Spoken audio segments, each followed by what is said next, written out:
Oh, Marcus Giuliano here, international business author, Forbes Business Council contributor, restaurateur, business coach. Hey, so I want to talk today about how to hire better employees. What is one tip that I just found this tip out actually, and I'm going to start doing this tip, and I think it's fantastic. Being in the restaurant industry, owning a business, employees are the backbone to my success. And over the 16 years of owning a restaurant, plus years before that, 6, 7 years of management experience being an executive chef, I've had to interview a lot of people.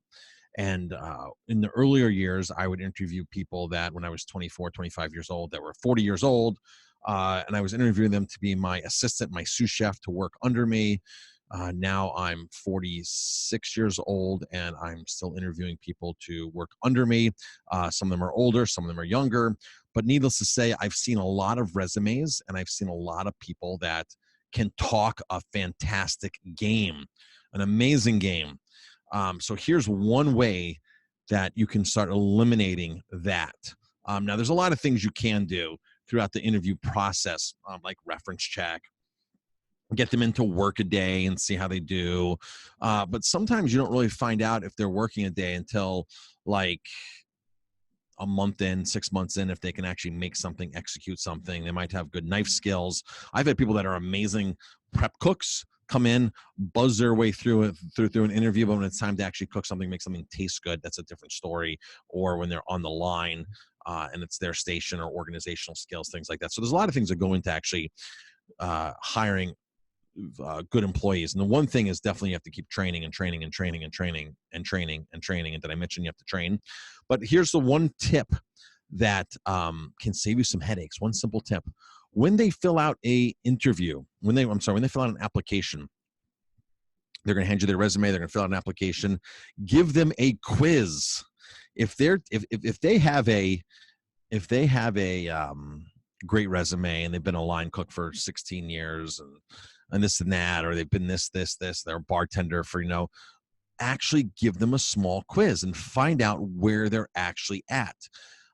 If you're going to have somebody that's coming in that says, yeah, was responsible for food costs and this and that, and you all of a sudden start asking them like, well, how many ounces are in a pound? How many ounces are in a pint? How many ounces are in a gallon? How many portions would you figure out for this? If you start giving them a quiz like that with some numbers on, if they're responsible for food costs at any place prior to this, they would know their numbers like that because food costs is a numbers game.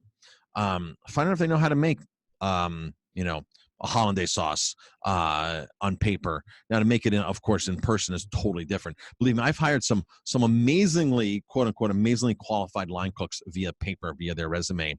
And when it's time to get them in the kitchen to make like a hollandaise sauce for Mother's Day brunch, which you only do once a year, they're clueless and they have no idea what they're doing. But you look back at their resume, oh, I worked breakfast here, I did this, I did that.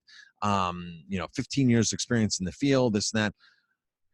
They say it all. And of course, like I said, reference check and do all that kind of stuff. But if you attach a small quiz to these, this is of course is for the people that are coming in with the big resume, that are making promises, that are asking for $20 an hour because they deserve it, or they need this, or they need that, and they're going to come in and tout a good game. Just kind of these quizzes kind of like bring them back down and put them in their place a little bit. And if they shine on the quiz, then hey, that's awesome. That's a much better employee, right?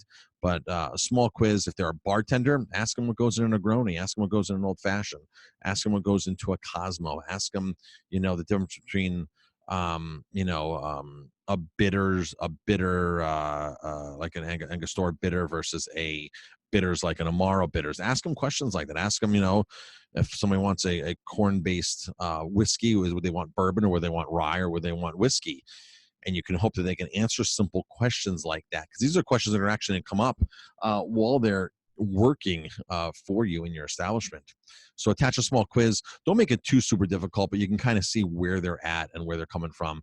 And then, like I said, this works especially good when they're coming in and asking for these big bucks. If they're asking for big bucks, let them prove it. Let them prove it right there right there while they're filling out the application. Let them prove that they're worth those big bucks to you. All right, everybody, thanks for tuning in. Marcus Guiliano here, and check out my website, 50mistakes.com, also known as restaurantgrowthsecretsuniversity.com, rgsuniversity.com, Restaurant Growth Secrets.